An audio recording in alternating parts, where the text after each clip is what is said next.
Hello my peeps and welcome back to another vintage story tutorial. I've been doing a series of these for beginners who know basically nothing about the game. In today's tutorial we're going to be going over how to make your very first pickaxe, which is going to be a fun little process. So without further ado, let's cut the crap and get started. Alright, before we get started, I just want to go over a quick checklist of everything that works. So 1. We're going to need some clay. Fire or blue clay will do. 2, you're going to need some copper chunks. 20 is going to be enough to make a pickaxe, but eventually you're going to need 40, so I would aim for 40. 3, you're going to need a fire. Look at that. We already have that down there, which we went over in the last tutorial. I'll go over it again here. And 4, we're going to need some charcoal because firewood is not going to be enough to smelt down the copper chunks. And that should be everything that you need to get started. So first, if we're going to go out and get some clay, we're going to want a shovel. So we're going to take our flint, we're going to crouch right click on the ground, and we're going to make a shovel head here. And if you haven't seen this yet and you don't know what this is, feel free to check out my last tutorial on your very first day. It's going to go over how to make flint weapons and all this good stuff. And secondly, we're also going to want an axe head.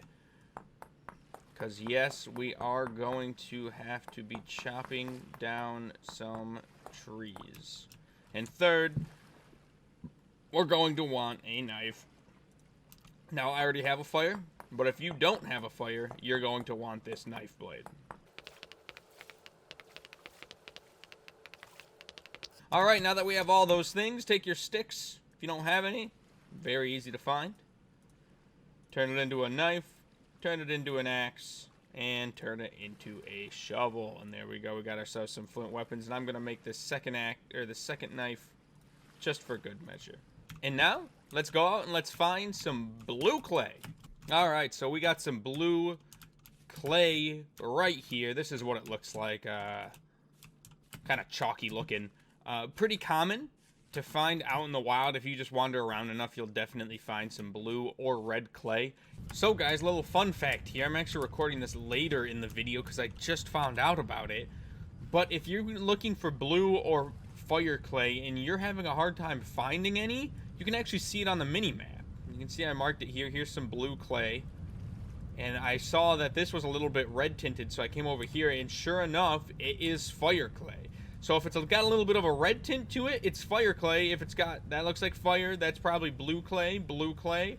And you can tell just by zooming out the map, like really obviously, where all these clay chunks are. So you don't actually need to go out and explore, and you should be able to find them real easily. So that's a little fun fact to help speed up the clay process if you are struggling to find it. You don't need the shovel. It does speed it up a little bit. But you can just break it with your hands as well. But I would recommend using the shovel just to speed up the process a little bit. We're not going to need abundance of this for this particular thing. But nonetheless, I would recommend just having a lot of clay around because you are going to be using it for various different things. Alright, and then once we have the clay, I got 48 of them here. Just like with the flint tools, we're going to crouch, we're going to look at the ground, we're going to right click, and we're going to get a whole lot of options. There's 2 that we're actually going to be focused on today. Well, first, we're going to need a crucible. This is going to allow us to put our smelted copper into this. It's basically going to carry it for us because smelted copper is hot. We can't be carrying that with our hands, and just like the flint, we're just going to break out all these blocks, but we're also going to actually add these green, means that you should right click instead of left click, and build these up. So we can build them up one at a time. If you screw up, it's fine. You can click, and fun fact, if you have 2 layers on top of each other that are exactly the same, if you press F, first of all, you can do 1 by 1, 2 by 2, or 3 by 3, but you can also duplicate layer. And then you'll see it just duplicate these layers for you because they're all exactly the same. So we're going to make this crucible here. And now we have a clay crucible. So that's the first thing we're going to need with this clay. The second thing we're going to need is a pickaxe mold because we want to make a pickaxe. And this is where we can see why the 3 by 3 is awesome. So there we go. We can just kind of chunk it in all the way around. And then do the same for here.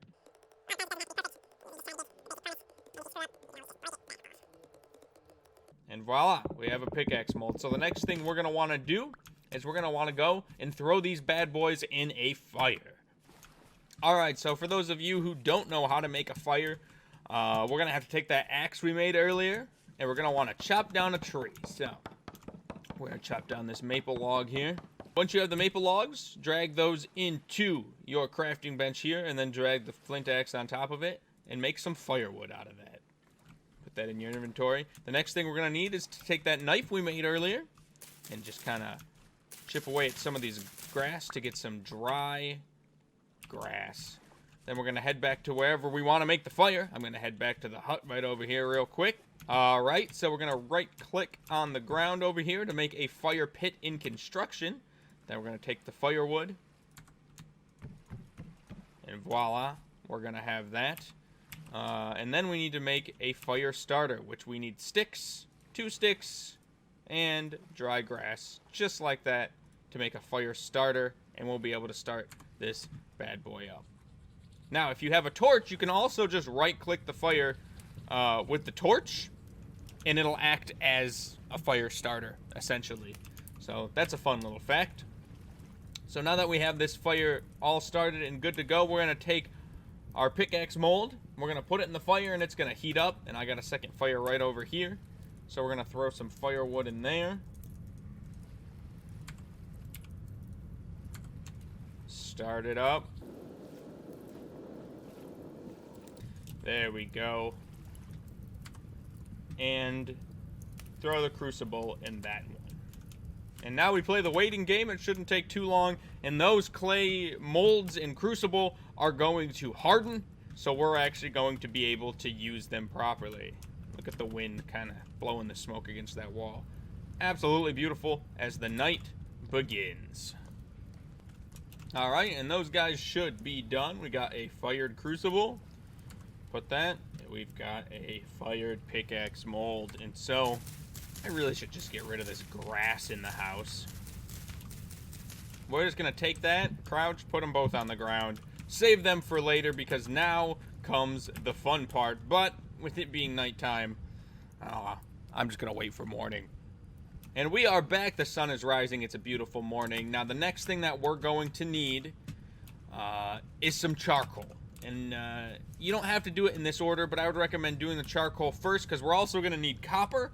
And copper is going to be a little bit harder to find than the charcoal. In order to get charcoal, it's kind of an odd process. We're going to need to take that axe we made earlier, and we're just going to need to chop down a ton of trees and make a ton of firewood.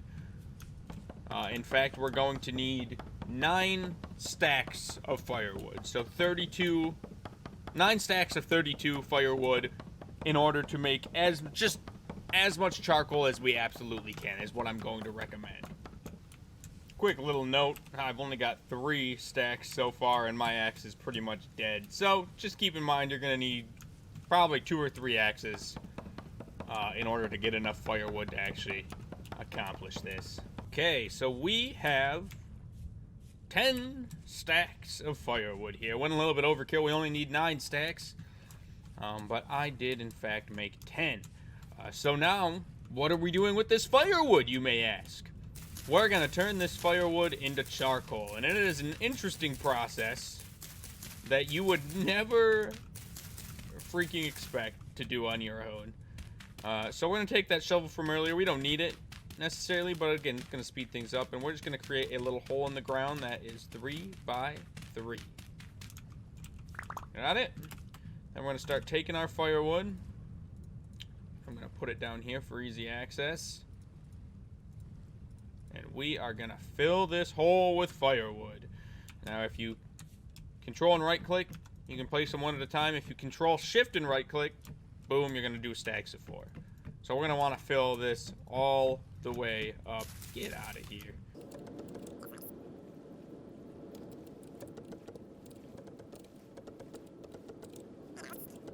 Voila. Now, let's take all those dirt chunks from earlier when we were making this. We're going to make a little pattern like this, just all the way around. We want to cover all but the middle. Then take dry grass from earlier. Again, if you don't have any dry grass on you, just take a knife and slash at some grass. And voila, you're going to get some dry grass. We're going to right-click right there. And then we're going to take, I guess I have 4. This is actually perfect. Make a little fire. Right, and you can see it's already smoldering. We don't need to do anything else here. And you can see up there 26 in-game minutes before the pile ignites. Make sure it's not exposed to air. So exactly what it's saying here.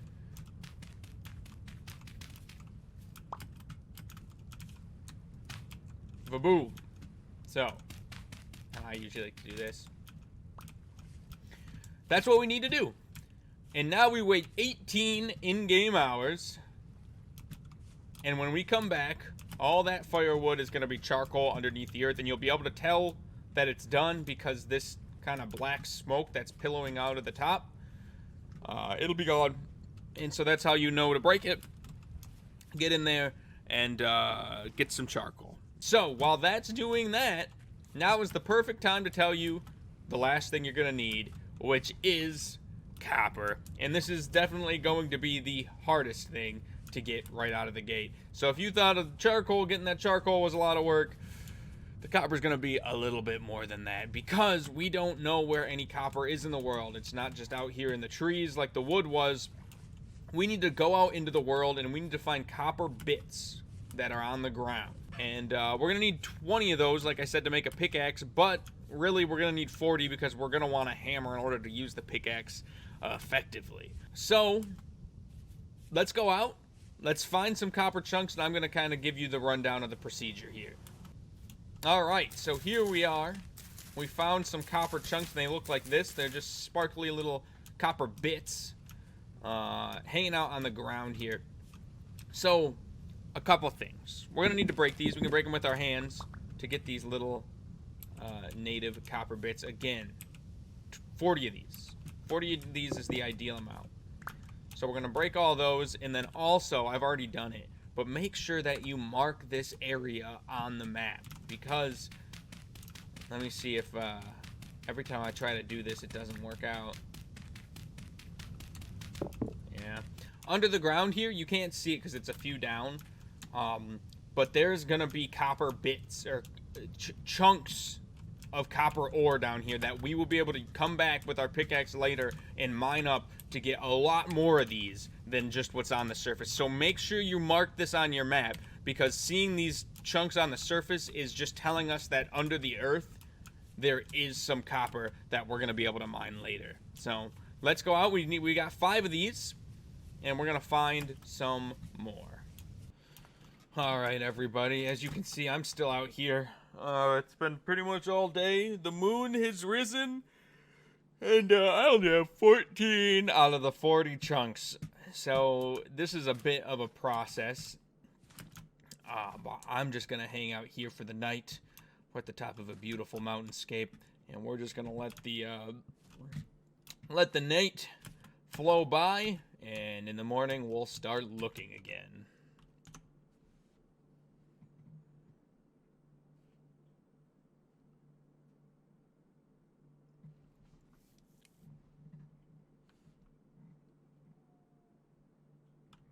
Alright, everybody, and we are back.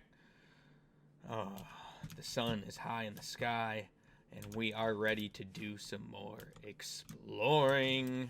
So, in order to speed up this process, there are a couple things you can do. Sometimes, if you go to these kind of ruin areas, and we're going to head over there and we're going to see, they'll have basically a little chests that sometimes have ore in them. Copper chunks are very common in there, and you'll find a whole bunch of them. Alright, so I came out to this ruin over here, and this is exactly what I was talking about earlier. I think there's only this one. Usually there's only one. It's kind of underground. It looks kind of weird, but this is just to kind of let you see. That's kind of what it looks like. This one In particular, you can see cracked vessel up at the top there. It says farming, and that means it's going to have seeds and stuff in it. However, there are cracked vessels like this that have ore in them. Maybe you got some rooms nearby, you want to check them out. Look for those. Yeah, see, that dropped some flax and some cabbage seeds. So yeah, I just wanted to show you that so that you were aware. I got 33 native coppers right now, and hopefully the sun is going down again. Hopefully we'll be able to find the rest of them fairly quickly. Alright everybody, we have exactly 40 native copper bits, and that took me about 2.5 days to find all of this. It might not take you quite that long, but regardless, we have our 40. And so, first things first, we are going to have to head over to our little pit that we made here. And the reason why we did the charcoal before going out and getting the copper was because, you know, it takes 18 hours for this to happen. It took us 2.5 days to even find the copper. So when we open this up, bada bing, bada boom, look what we got underneath here. We got a whole bunch of charcoal. And so we are going to, I think a shovel works a little bit quicker on it. Yeah. So if you use a shovel on this, it'll break a little bit quicker to speed this process up for you. But we're just going to go and we're just going to break out all of this charcoal here.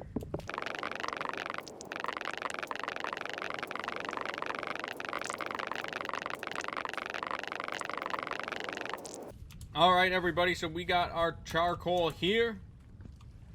And keep in mind, the reason why we have charcoal is because wood only burns at 700 degrees Celsius, whereas charcoal, you can see here, burns at 1300 degrees Celsius. And so we need it to hit at least, if we go to the copper bits, at least 1084 degrees Celsius in order to smelt it down. So wood's not enough, but our charcoal sure is. So we can just slide it into here. It's going to become wood. It's going to look like wood, but it is not. It is charcoal. We're going to take our crucible. I guess we only need one fire, actually. And we're going to put our crucible into the fire. And then you'll see these up here. We need to take our 40 copper chunks. And then we need to light our fire. Voila, just like that. It's going to take a little bit, but these are going to smelt down and will create 200 units of copper ingot. And once that's all smelted down, we'll be able to pour it into this mold. And we're going to make a hammer mold real quick as well, which we can do with the clay, because we're going to want a hammer as well.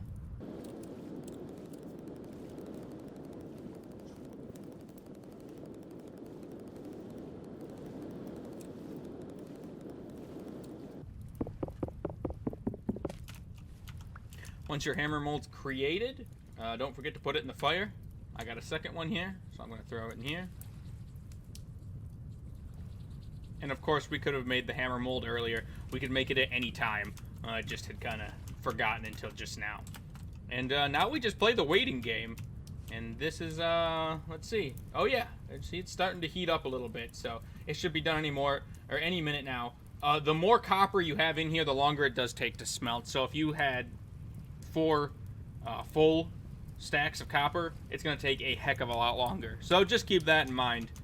Alright everybody, so we do have our crucible here. You can tell, it says 200 units of copper ingot in there. It is hot right now. It will cool down if we leave it out for too long. If it does cool down and it still has copper in it, you can just throw it back in the fire and it'll heat up a lot quicker than it did to smelt the copper. So keep that in mind. But we're going to walk over to our pickaxe. We're going to crouch. We're going to right click. And we're going to pour it right in. And just like that, we're making a copper pick. And it feels good. We're doing the same thing for hammer mold. And we're going to pour that in. And now we just have to wait for these to cool. And you can see up at the top, 1125 degrees Celsius. It's slowly going down. So once it hits 0 degrees Celsius, it'll just become cold, and we'll be able to snatch it up. So we're going to play the waiting game yet again, and I'll meet you guys back here. Alright everybody, these are just about cooled, and it actually started raining. And I've never had these out in the rain, and I can't tell if they're dropping faster or not. I can't tell if they're cooling off any quicker or not. If anybody knows the answer to that, let me know. It might make them cool a little bit quicker. I honestly have no idea. So you can see that this one's done, it says cold, and this one says cold as well. So we're going to take this, and then we got our copper pickaxe head, just like making any other tool. We put it in our crafting table, and we put a stick underneath, and we've got ourselves a copper pickaxe. Do the same exact thing with the hammerhead, and we are good to go. Okay, so all those points that we marked on the map, and it's dark right now, and it's a dark night at that, so I don't really want to go out right now, but I marked these points, found some lead, some brown coal, here's some copper. So come morning, we are going to head up to that copper, and I'm going to show you what I mean when I say that there is copper underneath the copper bits that we have found. Alright everybody, it is morning, and it is still raining. It rained all night long. So again, we are going to head over to these copper chunks over here. Alright everybody, we have made it back to these copper chunks, and I even dug this little hole here, trying to show you guys earlier what I was talking about. And so we are going to dig down into the ground here. And sometimes it's further down than others. Sometimes it's right on the surface. Sometimes not so much. And there it is. So we saw the copper chunks on top, and that's how we knew that there was copper under the earth. And so now that we have a copper pickaxe, we can actually break this, and it's going to break into these medium chunks. Now in this case, this is quality medium. So you can either have quality poor, quality medium, or quality rich, and you're going to get more copper from the chunks depending on what the quality is. So medium's not bad. It says right here you'll get 20 units of copper. I think for poor you get 15, and for rich you get 25. But feel free to correct me if you know better and I am incorrect on that, but I feel like that's right. Okay? And so we can just mine all this up now, and we take these, and the reason why we needed the hammer was because if we take these, put them in our crafting bench, put the hammer on top, look at that. The bits that we found on the surface, it took us 2.5 days to get 40 of them, and just down here we haven't even mined it all up, and we already almost have 40. So this is, you have officially made it into the copper age at this point. You can mine up copper, make all sorts of copper weapons using the same method here. There's a bunch of molds you can make, and you can also get into smithing, which is another tutorial that I'm going to be having in the future to make kind of additional fun. So, thanks so much for watching, guys. This concludes making your first pickaxe. And, feel free to subscribe or hit that bell or whatever the hell people are doing these days. And I will see you in the next one.